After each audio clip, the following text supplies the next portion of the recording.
Well, Prohibition came early to Washington, D.C., almost 2 years before it was the law of the land.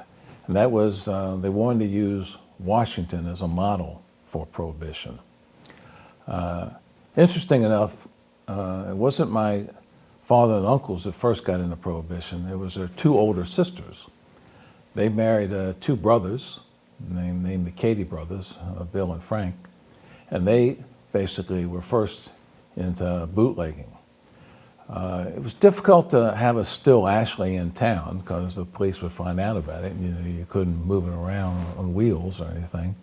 So the Cady brothers found a caretaker of an estate out in Virginia near McLean that would look the other way while they operated still on the estate.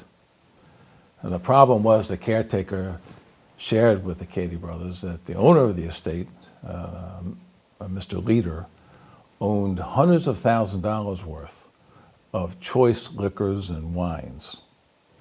Well, the Cady brothers got the caretaker drunk and went in, made those wines and liquors available to them.